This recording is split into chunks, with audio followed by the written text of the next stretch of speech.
안녕하세요. 어, 미국에 살고 있는 혜빈킴입니다. 이제 드디어 아니고 아쉽게도 벌써 시즌 3 엊그제 시작한 것 같은데 벌써 마지막 날입니다. 오늘은. 그리고 이번 연도 2021년도 마지막 저희 북클럽 방송일 것 같은데요. 2021년도 북클럽 덕분에 북을 좀 읽는 그런 시간이었고요. 마지막으로 오늘 저희가 함께 나눌 책은 헤겔의 역사 철학 강의라는 책입니다. 헤겔 하면 여러분들이 많이 좀 들어보셨을 것 같아요. 예. 그냥 뭐 그가 무슨 얘기를 했는지는 자세히 몰랐더라도 대부분의 사람들은 헤겔, 칸트 뭐 이런 사람들의 이름은 다 들어보셨을 것 같은데요.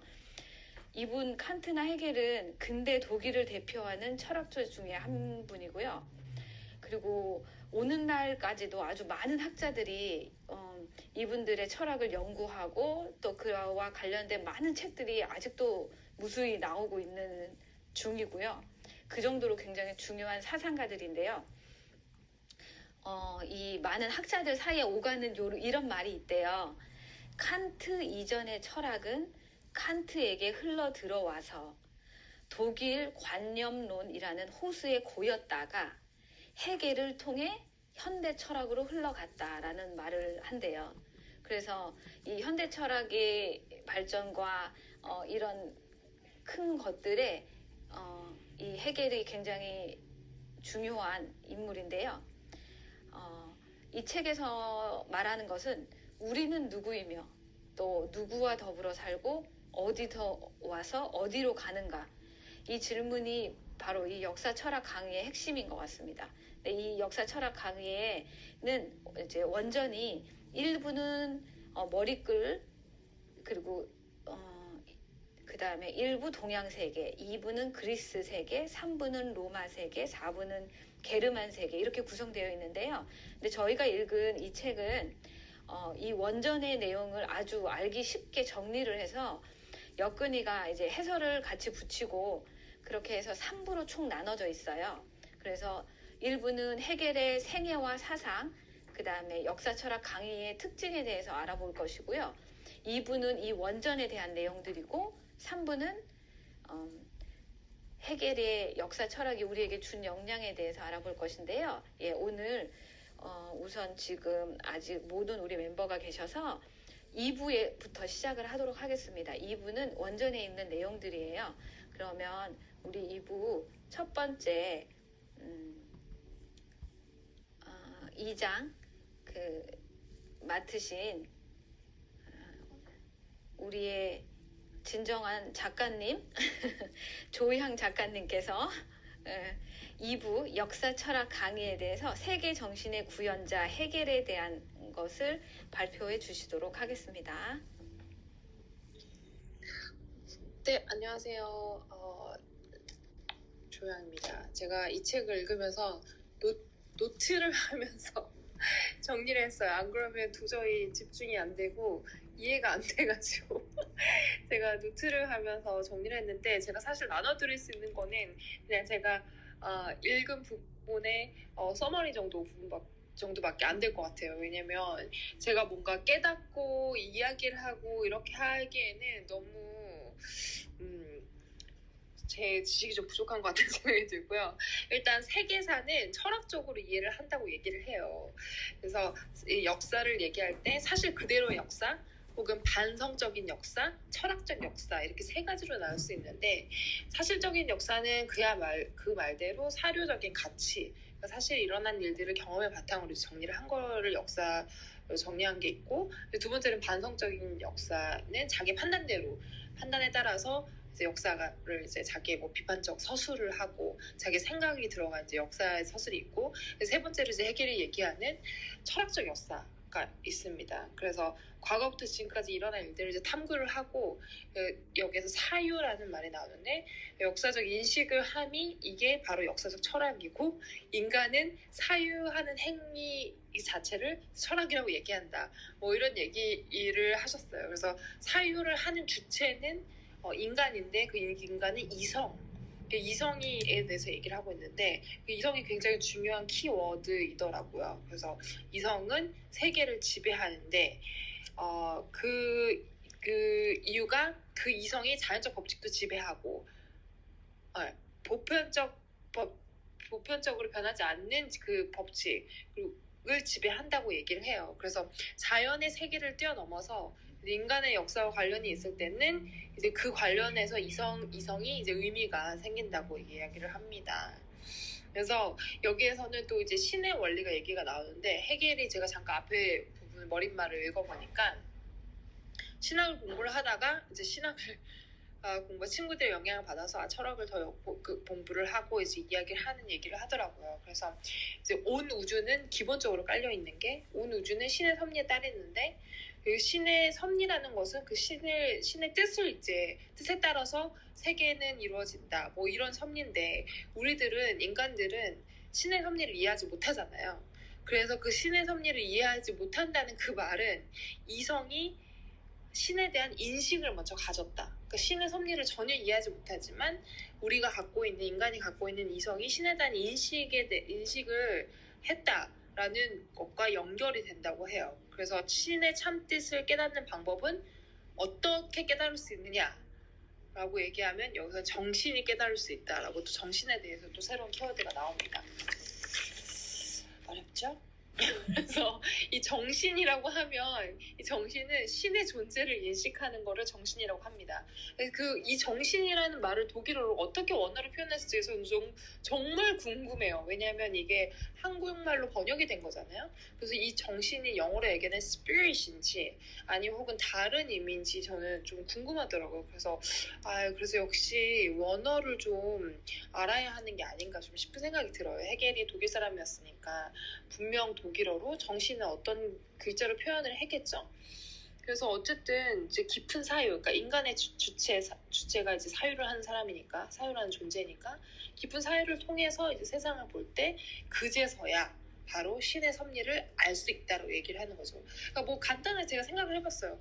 그럼 이거를 어떻게 우리 삶에서 우리가 간단하게 좀 적응을 할 수 있나 라고 생각해봤는데 우리들은 어쨌든 다 믿는 사람들이고 신에 대해서 잘 알고 어쨌든 아는 사람들이니까 지나고 나면 이게 다 신의 섭리였구나라고 깨닫는 경우들이 좀 있잖아요. 내가 지금 당장 알 수 없는 일들이 일어났지만 내 그냥 개인적인 인생사에서 알 수 없는 일들이 일어났지만 나중에 지나고 이제 깊이 이게 생각을 하고 기도를 해서 이게 결국은 신의 섭리였구나. 내가 당장은 일어난 일을 근데 이런 정신 그러니까 신의 존재에 대해서 인식하고 나서부터 이제 세상을 볼 수 있다는 거죠. 그게 깊은 사유라고 얘기를 하더라고요. 그래서 신의 존재를 정당화하는 태도를 변신론이라고 해요. 그 변신론이란 변호할 때 그 변, 그리고 신을 변호한다.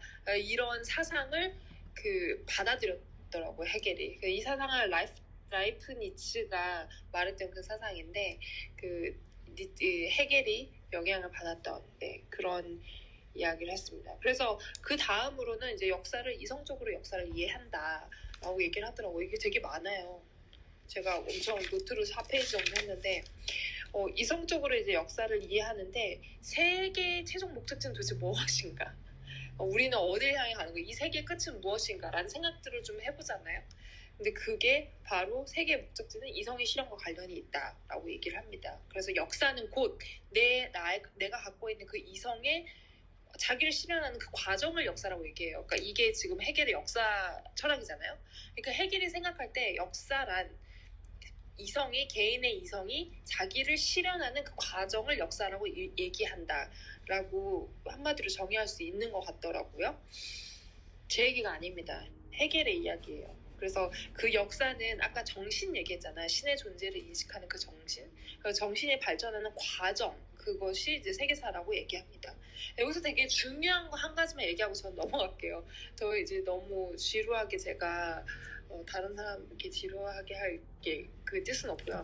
제가 정말 공감했던 부분 중에 하나는 이거예요. 그러니까 정신은 곧 자유라고 얘기를 하는데 나중에 이제 국가에 대해서도 얘기를 하는데 어쨌든 인간들이 이제 모여서 국가를 만들고 이제 국가에서 법률과 제도들을 정하잖아요. 국가가 이걸 하면 되고 이걸 하면 안 된다 뭐 이런 제도들을 정하잖아요. 그러면은 이 제도들은 우리에게 제약을 가져다 주는 것들이잖아요. 이걸 하면 된다, 안 된다 하는. 근데 이런 제약들이 오히려 우리에게 더 많은 자유를 준다는 얘기를 해요. 근데 저는 그 얘기가 굉장히 공감이 됐어요. 사실 육아를 할 때도 아이들이 그냥 너 하고 싶은 대로 다 해 이게 자유라고 생각하잖아요. 근데 하지만 그 제한된 자유를 주면은 그 안에서 아이들이 룰을 따르면서 그 안에서 정말 자유를 누리는 그런 그 육아에 대해서 사람들이 얘기를 하거든요.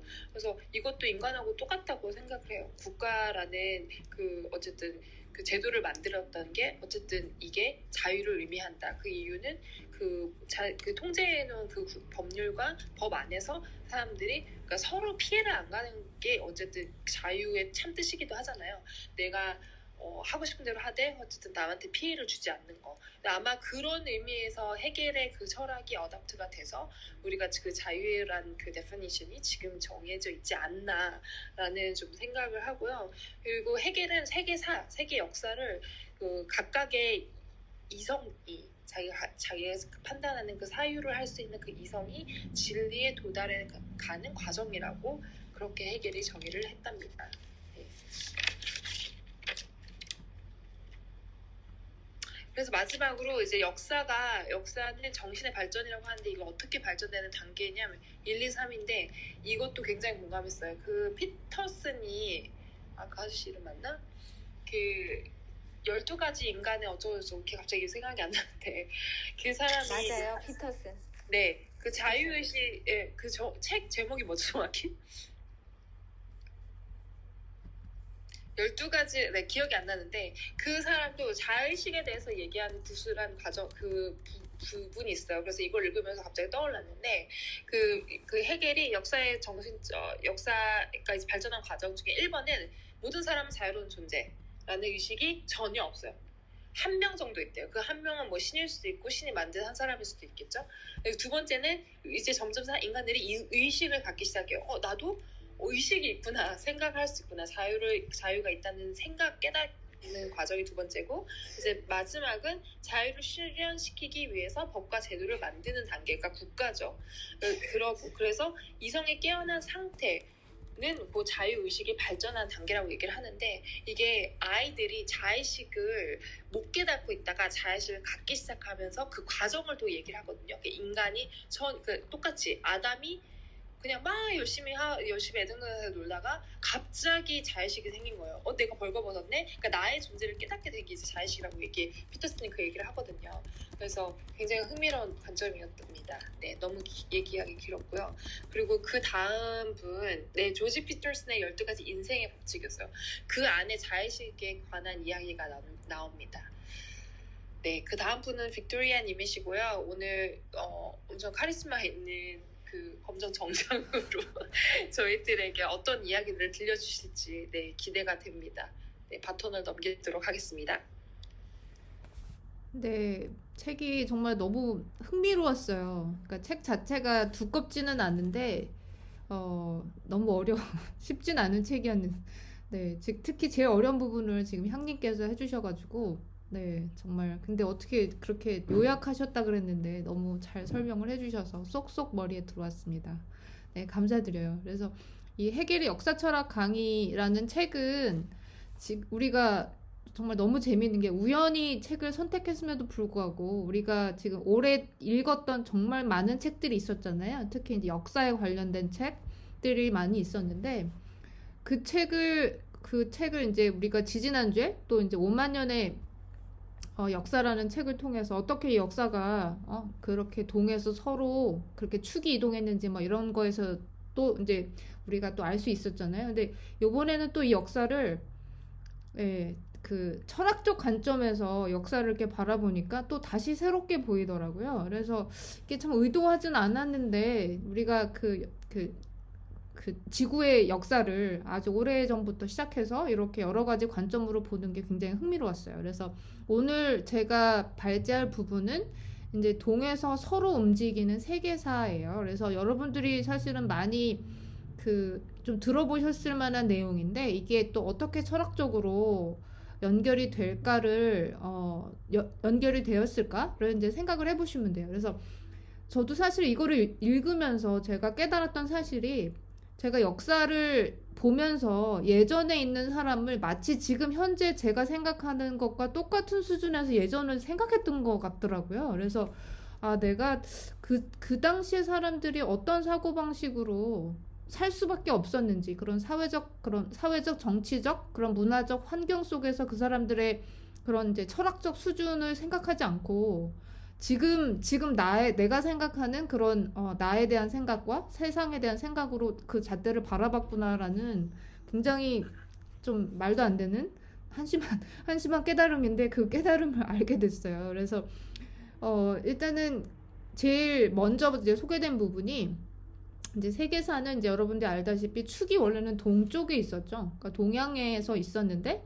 이제 동양은 크게 이제 인도, 중국, 이제 페르시아 이렇게 세 가지 부분으로 나뉘는 것으로 이제 그 역사 철학이 시작합니다. 그래서 중국은 우리가 이제 알고 있다시피 이제 국가라는 그런 형태가 나타나긴 했는데 지금 뭐 이렇게 뭐 공자 맹자 우리가 알고 있는 이제 여러 가지 그런 이제 사상가들이 있잖아요. 이제 그런 사상가들이 저는 이 평가에 대해서는 사실은 어떻게 제가 판단을 내려야 될지 모르겠지만 하여간 해겔에 의하면 이런 자연적인 혈연 관계인 가족 정신에서 벗어나지 못한 단계라고 해요. 그래서 그 공동체 권력에 맞서서 그러니까 개인이 자기의 의사를 주장하는 경우가 없었고 그렇기 때문에 자유의지를 바탕으로 공동체의 정당성을 묻는 경우도 없었다고 합니다.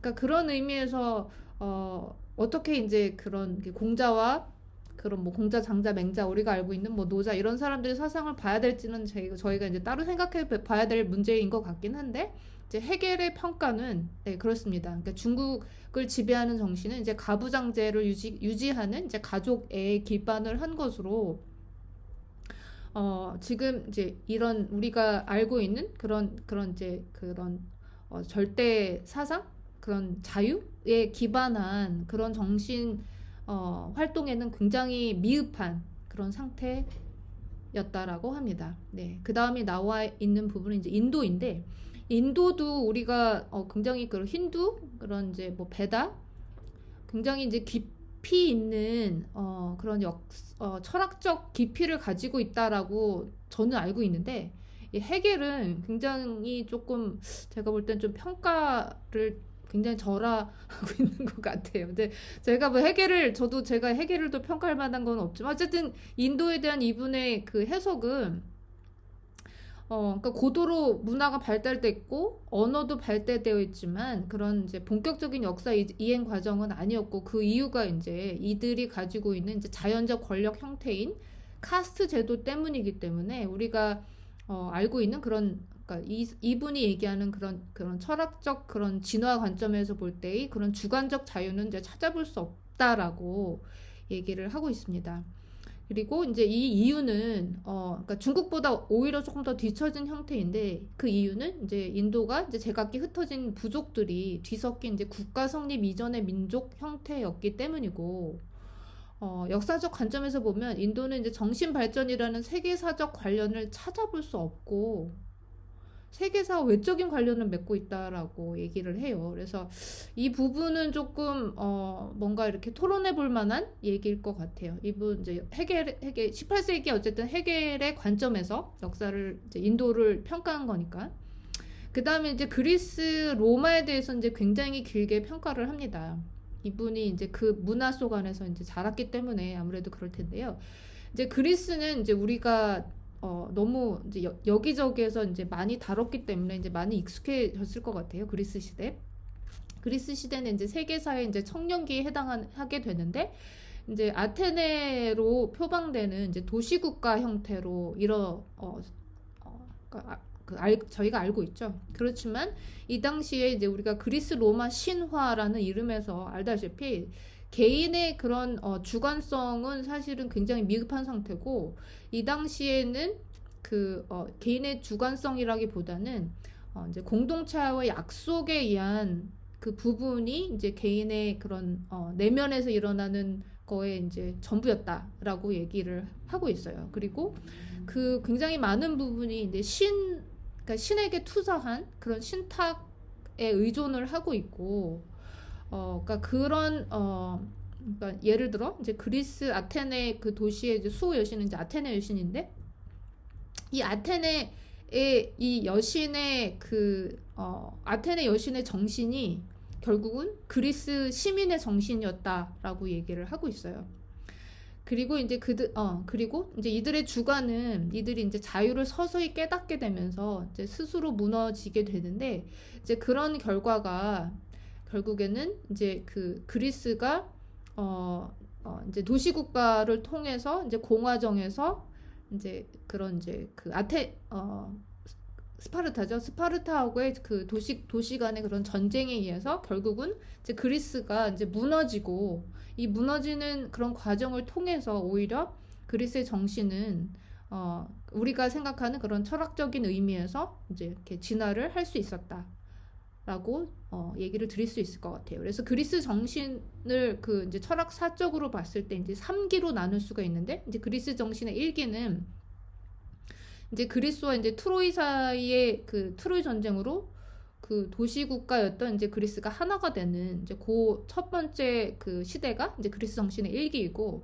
그리스 정신의 2기는 이제 페르시아 전쟁, 이제 페르시아가 이제 3차에 거쳐서 이제 그리스를 쳐들어옵니다. 이제 이때가 그 이제 기원전 이제 490년경이 되는데, 이때 이제 페르시아한테 이제 패배를 하면서 이제 그리스가 몰락이 되고, 그리고 이제 펠로폰네스 전쟁으로, 이 펠로폰네스 전쟁이 이제 아테네와 스파르타 사이에 이제 전쟁이 될 텐데, 요때 사이에 그 나왔던 요때 사이에 이제 이제 소크라테스가 이제 등장을 합니다. 이제 소크라테스는 사실은 이제 그리스가 결국에는 이제 몰락하게 되는 그 당시에 그 그리스라는 그 도시국가의 그러니까 아직 인간의 주관성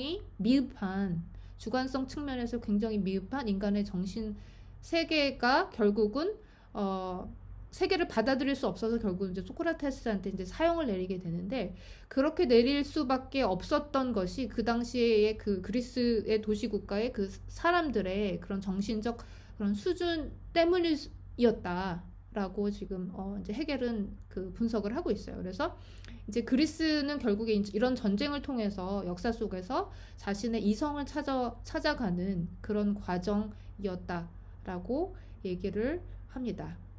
그리고 이제 이 당시에 결국에 이제 결국에 이제 그리스가 이제 통일을 하게 되는데, 이제 트로이가 이제 페르시아한테 이제 패배를 했다가 나중에 다시 이제 페르시아가 쳐들어와서 페르시아한테 이제 지게 됩니다. 그래서 결국에는 이제 스파르타가 페르시아한테 도움을 받아서 이제 스파르타가 이긴 것처럼 보이지만 결국에는 이제 나라가 이제 페르시아한테 넘어가는 그런 결과가 되는데, 이때 이 사건으로 인해서 그러니까 신과 공동체, 개인이 이제 하나로 연결되어 있던 이제 그리스라는 원리가 이제 파괴되고, 이제 그리스의 본래 모습이 이제 상실되는 이제 그런 결과를 했다고 합니다. 그리고 이제 소크라테스가 이제 가장 이제 이 그리스의 몰락과 가장 중요한 역할이 되는데, 이제 그 소크라테스의 등장으로 인해서 이제 그리스가 이제 신에 의존하는 신으로 인해서 이제 자신의 그런 그 공동체 행동 원리의 영향을 받는 데서 이제 벗어나서 이제 새롭게 이제 스스로의 그 내면의 소리가 이제 여기서 뭐 다이모니온이라는 이름을 얘기를 하더라고요. 이제 이 내면의 소리에 귀를 기울이면서 이것이 결국은 인류사 최초로 인간의 그 주관성이 역사 속에 등장한다는 사건이라고 합니다. 그리고 이제 그리스 정신의 제3기는 결국에 그리스가 이제 분열을 거듭하면서 로마에 정복당한 시기를 얘기합니다. 그리고 이제 로마 시대는 그리스는 이제 굉장히 그 이제 공동체 그런 이제 개인적인 유대감 이런 걸로 만들어진 나라였는데 로마는 이제 힘을 기반으로 세워진 나라였다고 합니다. 그리고 이제 개인적인 역량까지 이제 국가를 위해서 이제 희생해야 되는 그런 이제 나라였는데 이런 그런 나라 이 분위기 때문에 로마인들은 이제 공공생활 속에서 스스로를 드러내지 않고 내면의 세계로 이제 도망을 갈 수밖에 없었고 그렇기 때문에 우리가 알고 있는 이제 로마의 철학들, 이제 스토아 철학이나 이제 에피크로스 학파나 이제 회의주의 이런 것들이 이제 나올는 환경이 되었다고 합니다. 그래서 오히려 이런 이제 억압적인 사회적 분위기가 인간적 자유에 대한 생각을 이제 만들어내는 그런 역할을 했었고 이제 로마 정신 1기, 2기, 3기 이렇게 나누는데 이제 그 로마 정신 1기는 이제 왕정에서 이제 공화정 초반까지 그래서 이제 로마도 오히려 왕의 그런 그 권력을 누르고 그 이제 귀족들이 그 본인들이 이제 그 우두머리를 2명, 집정관을 2명 내세우는 이제 과두정 형태를 취하고 그리고 또 평민은 또 평민대로 이제 반발을 하면서 이제 호민관을 이제 뽑게 되죠. 그러니까 그런 이제 귀족과 평민 계급 간의 이제 조화를 이루면서 로마는 이제 국내적으로 이제 안정을 이루고 대외적으로 큰 힘을 발휘하게 됩니다. 이러면서 이제 로마 정신의 이제 2기가 시작되게 되는데 이제 로마가 이제 그 주변 강대국과 이제 전쟁을 시작해서 이제 시리아까지 정복하게 되는 그런 마케도니아 전쟁에서 승리를 하면서 이제 알렉산더 대왕이 등장했었죠. 이제 시리아까지 정복하게 되는데 이런 이제 나라가 커지고 그 다음에 이제 새로운 민족들이 로마 안에 이제 편입되고 이러면서 로마는 이제 굉장히 이제 부유해지죠. 근데 이런 부유함과 더불어서 결국에는 이제 로마는 이제 물질적인 향락과 그런 인간의 온갖 그런 욕구들이 이제 분출하면서 오히려 이제 서서히 멸망의 길을 걷게 됩니다.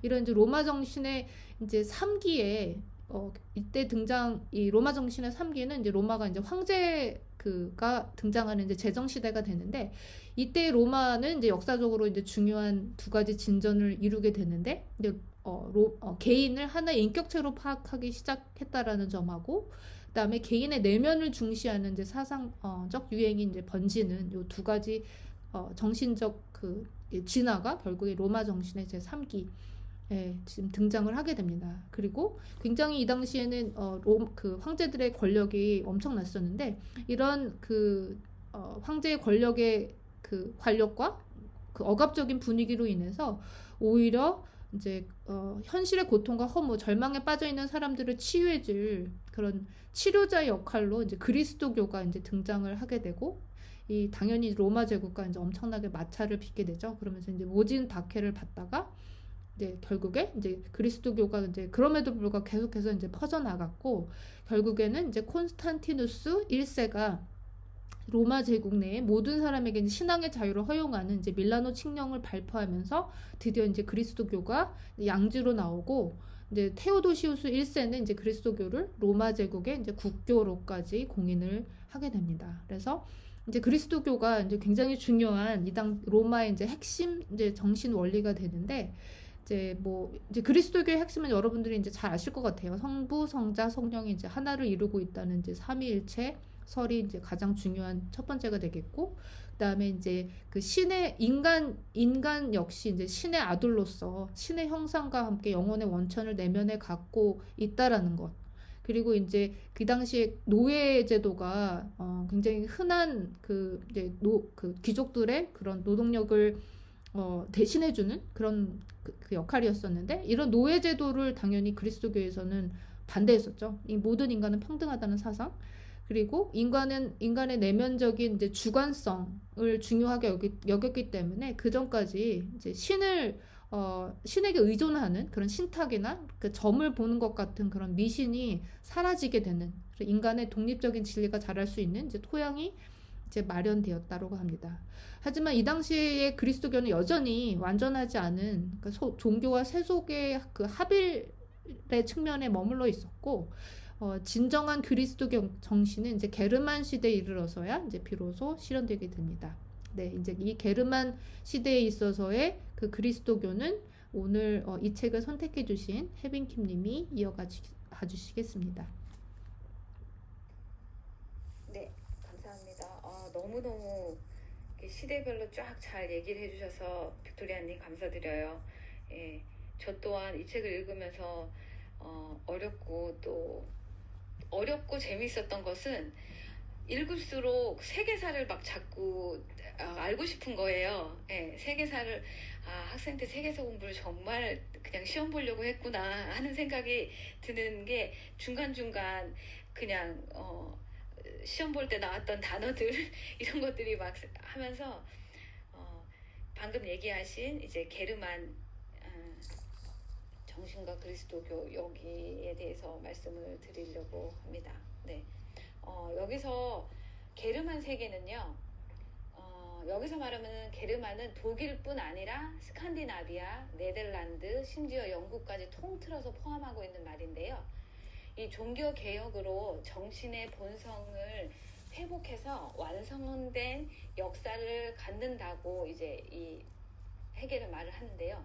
게르만 세계는 정신의 노년기에 해당한다고 말하고 있어요. 근데 여기서 말하는 노년기는 쇠퇴하고 무력해져서 이렇게 무력해지는 그런 시기를 뜻하는 것이 아니고 완숙해지는 시기를 말하는 거거든요. 그래서 정신이 완전한 성숙 단계에 이르러서 자기 자신을 마침내 이렇게 완성하는 때를 말합니다. 그래서 해겔이 말하기 이 책에서 말하는 역사의 발전의 기준을 정신의 성숙으로 보고 있어요. 역사의 발전은 정신의 성숙과 비례하는 걸로. 그래서 얼마나 많은 사람들이 자유를 누리느냐 하는 것에 따라서 정신의 성숙을 판단하고 당연히 이제 역사도 발전하고 있다고 이렇게 해겔은 말을 하는데요. 여기 게르만 민족의 대이동을 이제 챕터를 보면서 제가 다른 것들을 이렇게 같이 함께 살펴봤는데요. 게르만 민족의 대이동은 그야말로 세계사에서 굉장히 많이 우리가 봤던 그 말인데요. 게르만 민족이 대이동이 일어났던 이유는 이제 훈족 때문이에요. 훈족이 쉽게 말해서 중국 위쪽에 있는 그 북방의 그 말을 타는 말갈족들, 그 다음에 뭐 우리가 말하는 오랑캐, 몽고족, 예, 그런 사람들이 중국을 계속 침입을 했어요. 진나라 때죠. 그때가 중국이. 그래서 중국을 계속 침입을 했는데 진나라 진슈안께서 이 만리장성을 쌓았어요. 이제 그 걔네들이 못 들어오게. 그래서 만리장성을 다 쌓아버리니까 훈족이 밑으로 내려갈 수가 없고, 근데 그 걔네들이 사는 곳은 사막이고 별로 비옥하지가 못하니까 내려갈 수 없으니 서쪽으로 쳐들어가자 해서 게르만 쪽으로 갔죠. 그래서 이제 게르만들은 그 훈족을 피해서 로마로 갔습니다. 그래서 이제 로마에 간 건데, 이게 역사적으로 봤을 때 보는 사람의 위치에 따라서 로마에서 보면 게르만족의 침입이고 또 게르만족에서 보면 이주예요. 그리고 로마에서 원래 아까 빅토리아님께서 말씀해 주셨던 것처럼 날로 번창한 로마의 시절에 로마는 굉장히 우호적인 이런 정치를 했어요. 그래서 이주에 오는 사람을 받아들이고 그들의 문화를 펼 수 있게 이렇게 했죠. 근데 이제 이것이 이제 많이 가다 보니까 나중에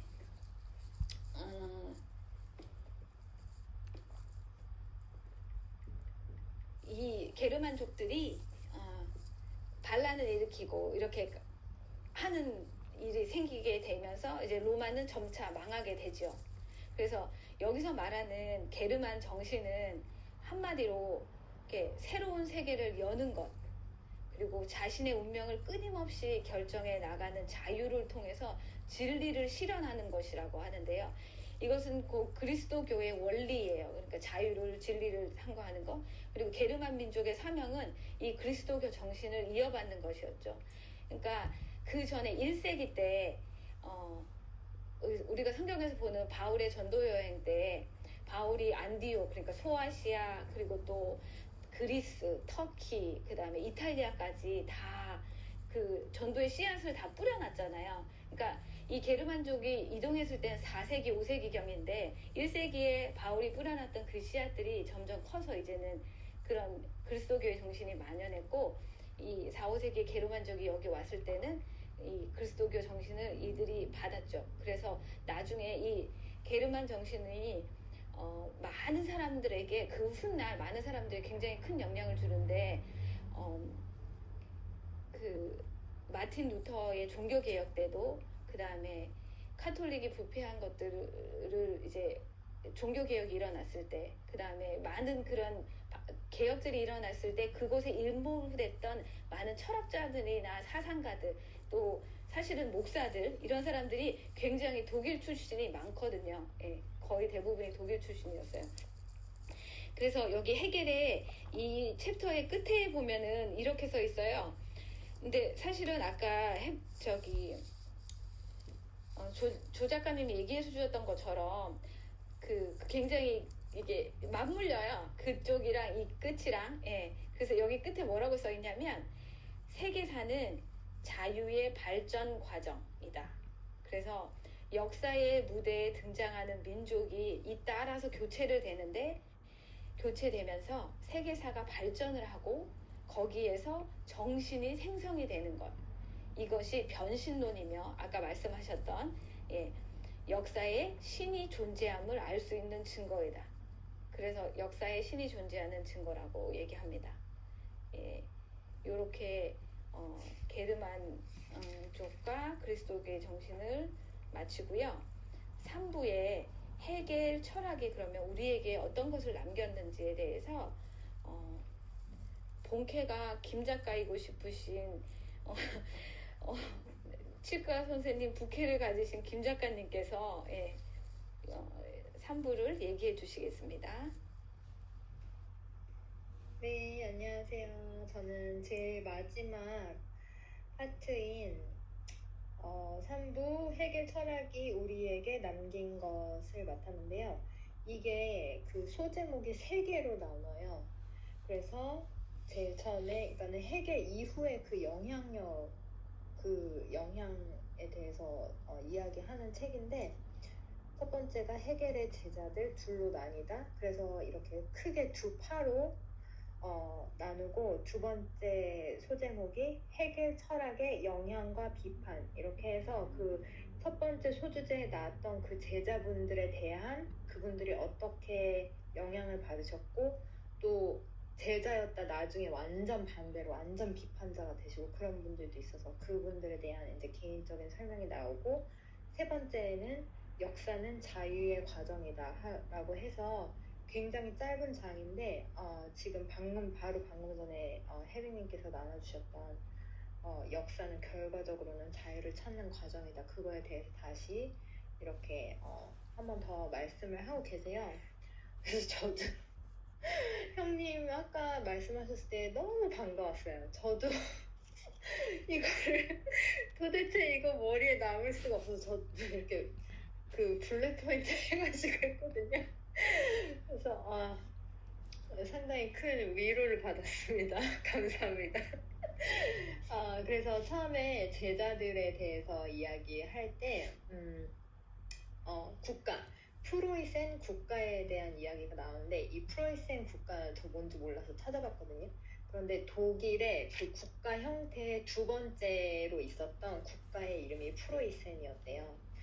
그런데 이제 해겔이 전체적으로 이제 관념론을 이야기하면서, 해겔의 철학 자체가 큰 카테고리에서 관념론이어서 전반적으로 정신에 대해서 이야기를 많이 하셨어요.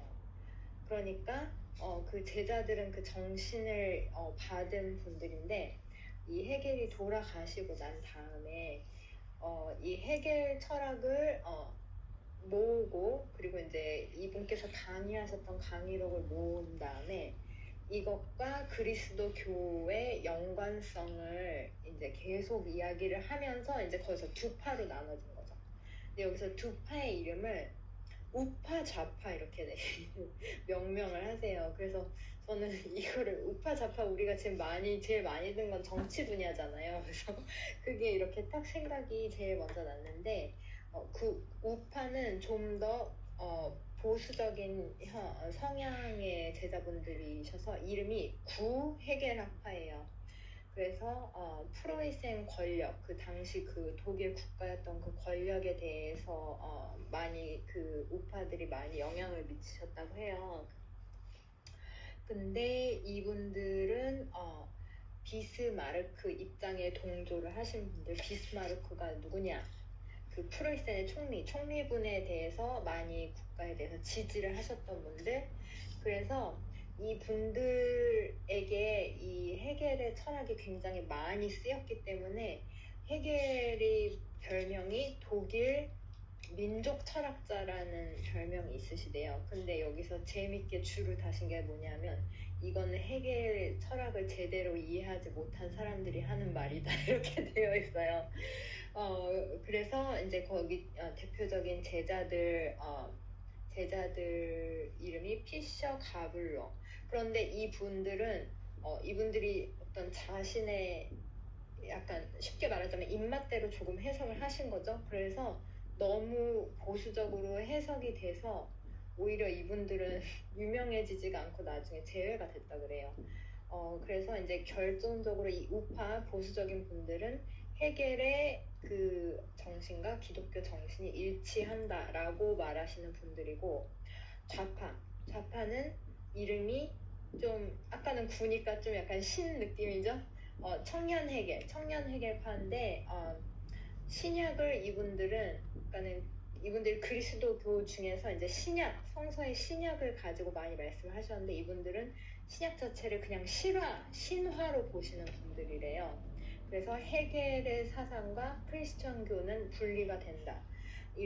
그런데 여기서 이제 대표적인 철학가 분들이 저는 굉장히 다 새로 처음 보는 이름들인데 슈트라우스, 브루노 바워, 에드가르 바워, 슈티르너, 포이어바흐 이런 분들이 이제 여기 청년학파 좌파 쪽 이시라고 해요. 근데 이분들은 이분 중에 나중에 그 포이어바흐는 나중에 그 비스마르크 아까 나왔던 그 독일의 총리 이분들하고 이제 이렇게 넘어가는 그 다리 역할을 하시는데 나중에 이제 두 번째 영향과 비판 그 챕터로 넘어가면 이 분들에 대해서 조금 이제 한 분 한 분씩 조금 이렇게 짚고 넘어가는 거예요. 그래서 첫째는 이렇게 우파 좌파로 나눈 후에 이제 헤겔에 대해서 비판을 하시니까 그 헤겔이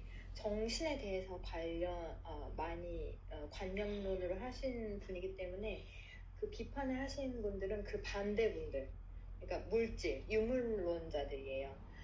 그래서 세계를 지배하는 것은 정신이나 이성이 아니라 삶 자체, 비합리적 의지, 이렇게 주장하셨던 분인데 여기서 제가 좀 재밌게 본 거는 이 책 저자분이 이걸 다시 좀 쓰신 거잖아요. 그런데 어떻게 이분들 디스크라이브 하셨냐면 비합리적인 그러니까 이 사람들 자체를 비합리적인 철학자들이 이쪽을 지지한다 이렇게 이미 비합리적인 사람들이라고 이렇게 미리 레이블링을 해놓으신 걸 좀 재밌게 봤어요.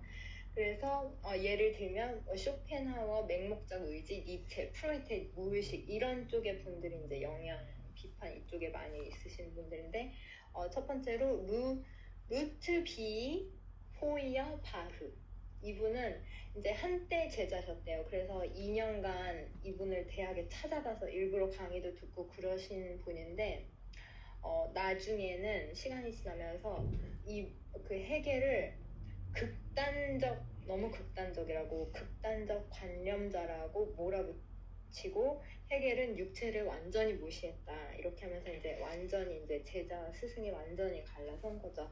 그래서 헤겔이 주장을 하는 거는 이 정신이 우리 육체에 영향을 미친다라고 이야기를 하셨는데 이 바흐 이분은 아니다. 육체가 정신에 영향을 미친다 이렇게 말씀을 하셨다고 해요. 그러면서 바흐가 중요시한 거는 이 육체 감각의 중요성을 말씀을 하셨는데 여기에 그 단어가 하나 나오는데 소여라는 거예요. 소여라는 컨셉이 사유에 의해 가공되지 않은 직접적인 의식 내용. 그러니까 쉽게 말하면 생감각 이거에 대해서 많이 주장을 하신 분인 것 같아요. 그리고 신에 대해서는 신이란 신비화된 허구다 이렇게 말씀을 하시고 신간이 인간을 만든 게 아니라 인간이 필요에 의해 신을 만들었다. 이렇게 주장을 하신 분이 나오고요. 두 번째로는 마르크스, 아까 나왔던 그 독일 프로이센 국가라는 곳의 총리분, 그분은 이제 자기 정치의 총리니까 이 관념론을 이용해야겠다. 이게 내 정치를 조금 더 실질적으로 하는 데 도움이 되겠다라고 그렇게 하셨는데, 이 저자분은 이 말 자체에 오류가 있는 게, 헤겔은 관념론자인데 이거를 실질적으로 이용을 한다는 것 자체가 이게 앞뒤가 안 맞는다라고 이렇게 말씀을 하세요. 그런데 이분이 실질적으로 받아들인 거는 그 관념론 자체보단 헤겔이 쓴 방법, 변증법만 받아들여서 그러니까 그 방법만 따서 그거를로 만들어낸 게 유물론이라고 하세요. 그래서 유물사관, 이 마르크스가 유물사관을 만드셨는데, 이게 그 유물론 더하기 헤겔의 변증법, 그러니까 유물론적 변론법, 이게 유물사관, 이게 마르크스님의 것입니다. 그리고 그 다음에 나오신 철학자분은 세렌 키르케고르, 이분은 삶 자체의 중요성을 말씀을 하셨대요. 그래서 관념, 그러니까 생각 이런 거에 대해서 말하지만 진리란 우리가 느낄 수 있는 거, 그것만이 그게 이제 정의예요. 느낄 수 있냐 없냐, 그게 진리인데, 반면에 헤겔은 진리는 절대 불변. 그리고 그러니까는 마치 저는 이걸 읽으면서 그 생각이 들었던 것 같아요. 우리가 책을 읽고 실질적으로 행동이 없으면 그게 무슨 효과가 있냐, 그런 이야기 한창 했었잖아요. 그러니까는 약간 그 차이를 저는 생각을 했었던 것 같아요. 그래서 이분이 주장하신 거는 체계보다는 지금, 개념보다는 행동, 그리고 그래서 결과적으로는 내가 모든 것이다. 이분이 중요하게 생각하신 거는 현실, 지금, 실존, 그래서 나만이 유일한 존재, 이렇게 이제 그런 식으로 이제 다른 방향에서 계셨는데, 그래도 이 케고르 이분은 문제 해결 방식이 철학적이고 종교적이라는 면에서 헤겔의 영향을 비판하지만 또 영향을 받았다라고 이렇게 말씀을 하셨다고 하시더라고요, 저자분께서. 그리고 이제 세 번째는 굉장히 짧은데, 역사는 자유의 과정이다. 이제 아까 계속 이야기했던 거에서 헤겔이 말씀하시는 역사란 자유가 이루어지는 과정이다. 그래서 지금 현재 우리도 지금 이거를 완성해 나가는 단계에 있다, 이렇게 말씀을 하세요.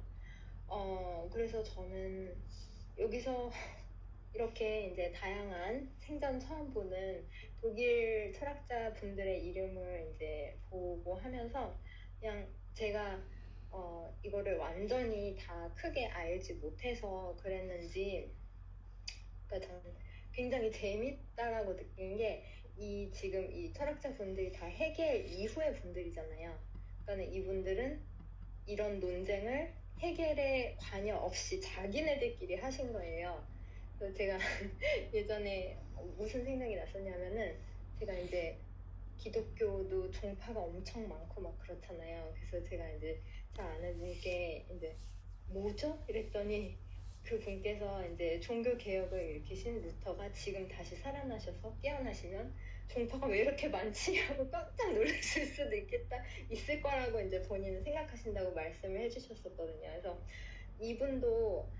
이분이 철학자로서 어떤 관념론이라는 그걸 하셨지만, 그 후에 사람들이 다 자기 자신의 이익을 따라서 나중에는 이렇게 이름이 제했을 정도로 이렇게 익스트림하게 그거를 해석하고 자기가 필요한 데만 갖다 쓰고, 이런 게 참 지금 우리 그 제자분들의 그런 활동이 지금 우리 사회랑도 굉장히 비슷하지 않나, 그런 좀 생각을 했었고, 그리고 제가 또 다른 생각이 들었던 거는, 예를 들면은 캐고르 같은 분들은 삶 자체가 중요하고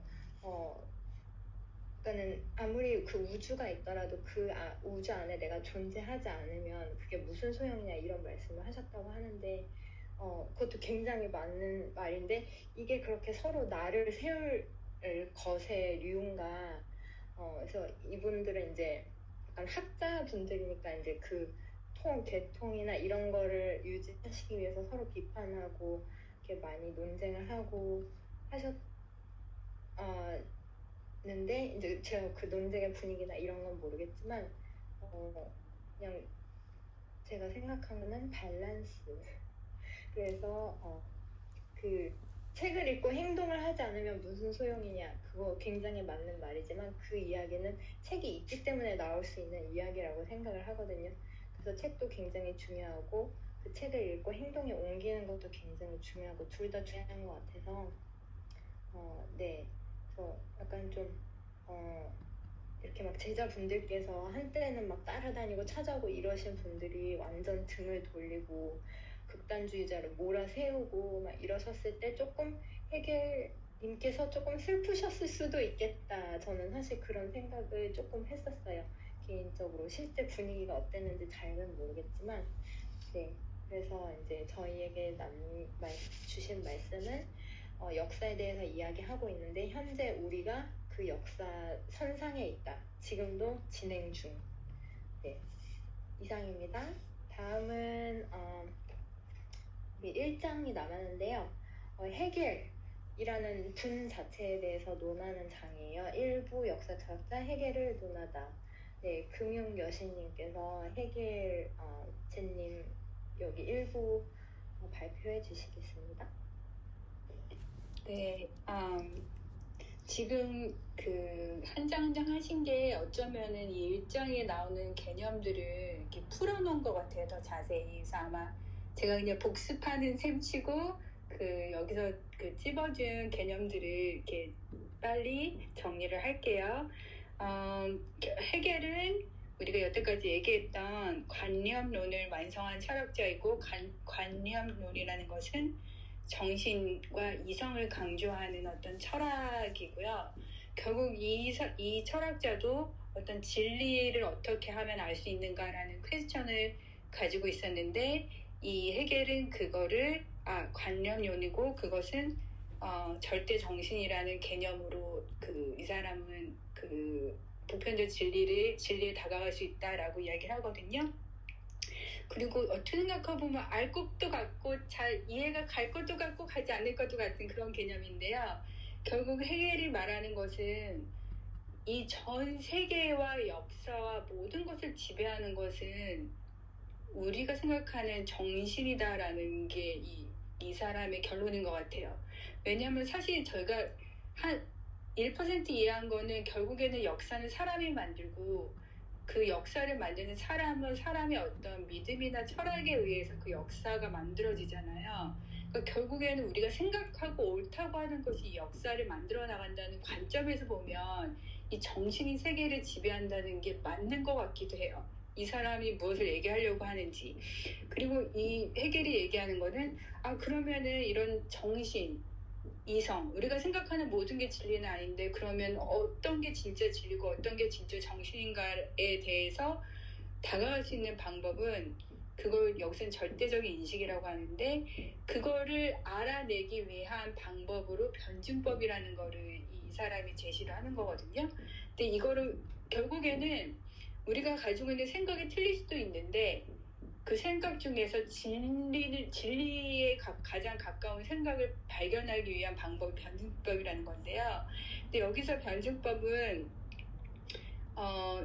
먼저 얘기를 하고 그거 약간 반대되는 내용 하지만 상충되지는 않는 어떤 그런 걸 다시 제시하고 그거를 보완해서 어떤 나머지 나오는 게 약간 진리에 가장 가까운 거라고 하는데 예를 들어서 하면 되게 쉬워요. 여기서 나오는 예가 컵을 내가 위에서 봤더니 원 모양이어서 첫 번째는 그거예요. 컵은 원형이다.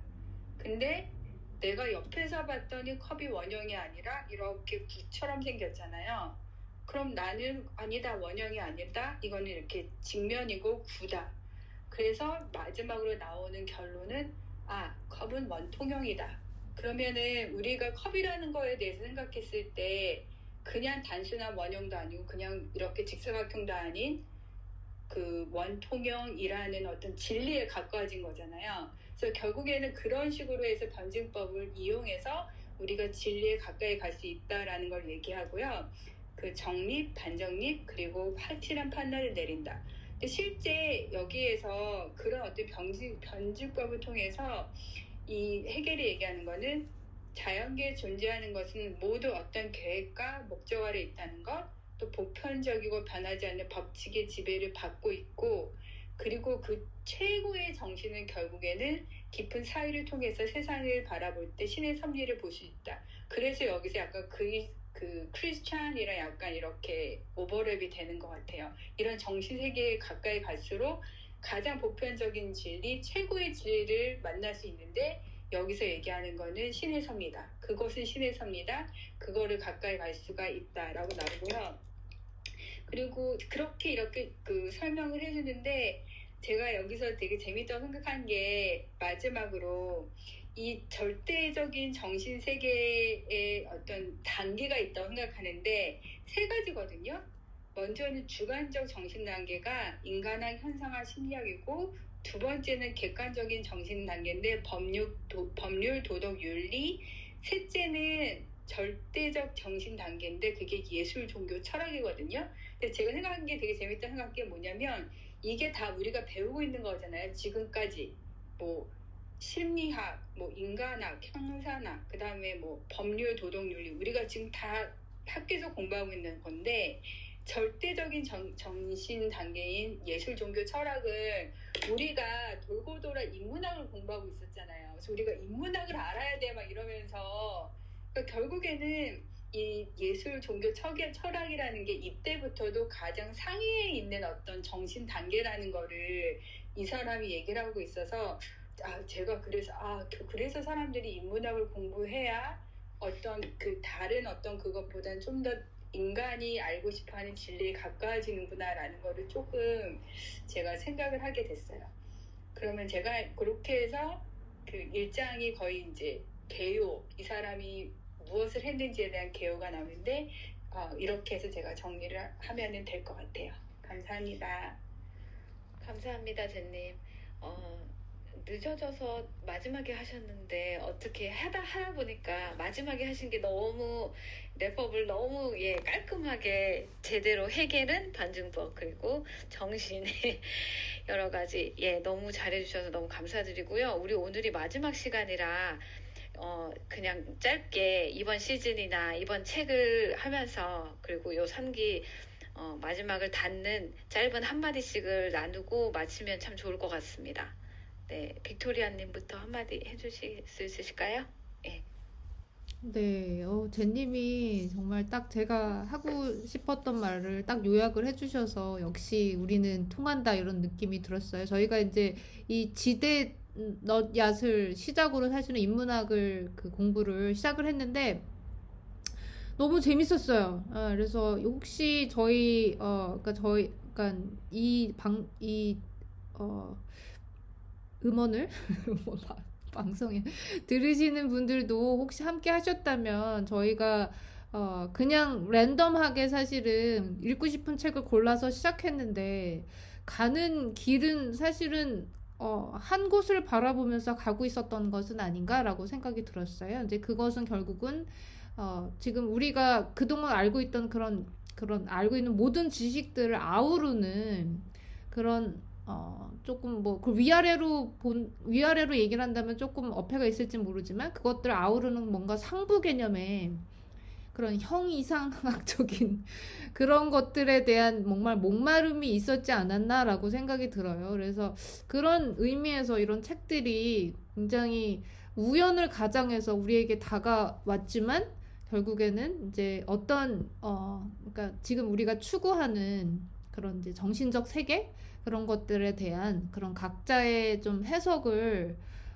조금 더 풍부하게 만들 수 있는 그런 지적 바탕이 되지 않았나라고 생각이 들고요. 그 여정에 여러분들과 함께해서 너무 감사드리고 2021년 지금 3기에 걸쳐서 지금 저희가 이런 마스터마인드라는 그 북수다라는 이름으로 얘기를 진행했는데 정말 개인적으로 너무 얼떨결에 시작했는데 너무 많은 것을 얻어가는 것 같아서 네, 너무 감사드리고 네, 여러분들과 함께해서 너무 네, 행복했습니다. 내년에도 계속해요.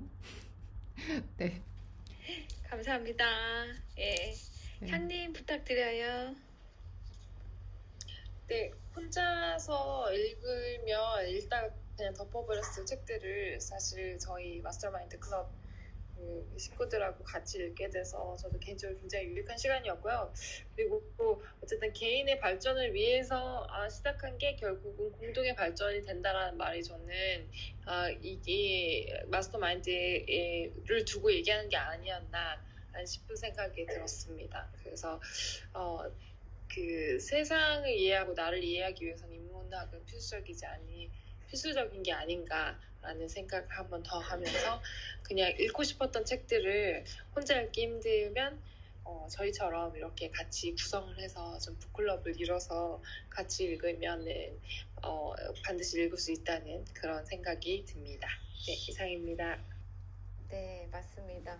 감사합니다. 예, 김 작가님 부탁드립니다.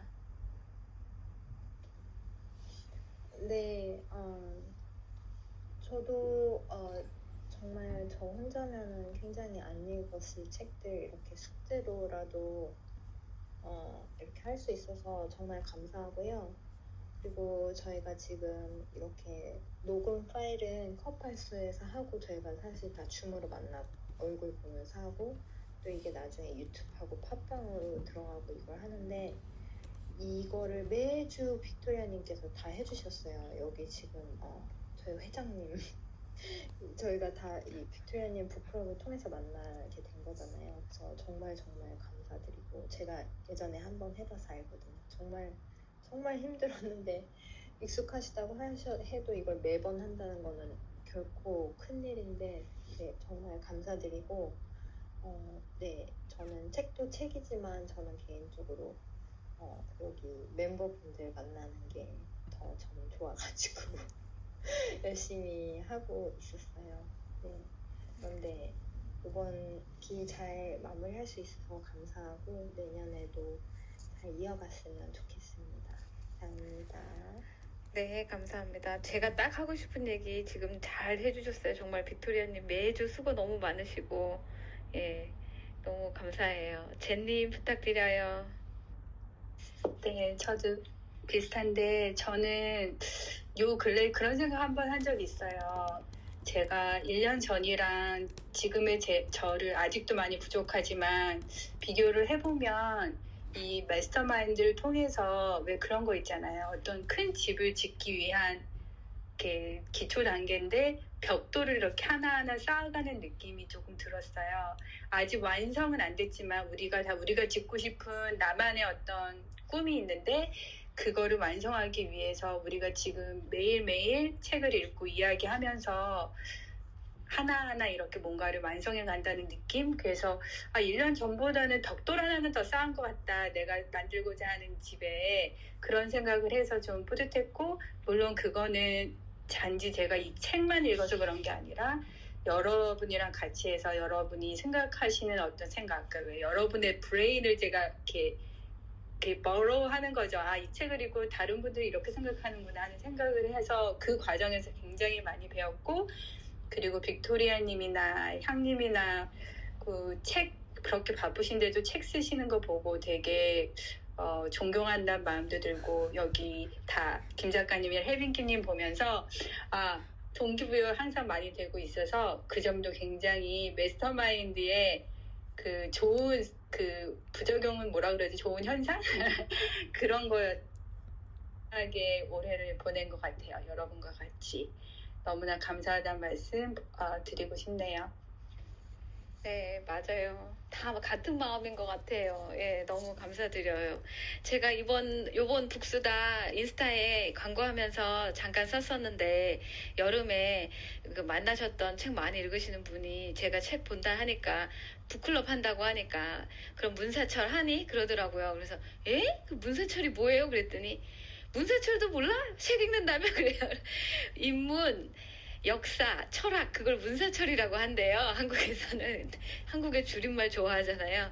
근데, 근데 생각해보니까 우리 마스터마인드 그룹에서 하는 게 바로 문사철인 거예요. 우리 그때 인문, 역사, 이것도 철학, 뭐, 심지어 철학을 한 번 더 공부해볼까, 뭐, 그런 얘기도 그때 예전에 했었던 것 같은데, 이런 좋은 것을 올해 이렇게 함께 할 수 있어서 정말 행운이었고요. 너무너무 감사했어요. 그리고 이번 책 읽으면서 이번 책 끝에 김 작가님 읽으셨던 그 파트 끝에 이런 말이 한 줄 있었어요. 각자의 선택과 결단이 진정한 역사가 되고 이런 말이 있더라고요. 그렇다면 그 부분을 읽는데 저는 그 생각이 들었어요. 그렇다면 내가 오늘 이 순간에 하는데요. 나의 선택과 결단이 나의 역사가 되는구나. 예. 그래서 이제 이렇게 누워있다가 뻘떡 일어나는 예, 이런 우리가 책을 나눈다는 게 이런 삶의 아주 작은 것에서부터 조금 도움을 받고 예, 조금씩 성장하는데 굉장히 큰 힘을 받는 감사한 일인 것 같습니다. 정말 여러분들과 함께해서 너무너무 행복하고 감사합니다. 그러니까 2022년에 우리가 아마 만날 것 같은데요. 그쵸? 빅토리아님?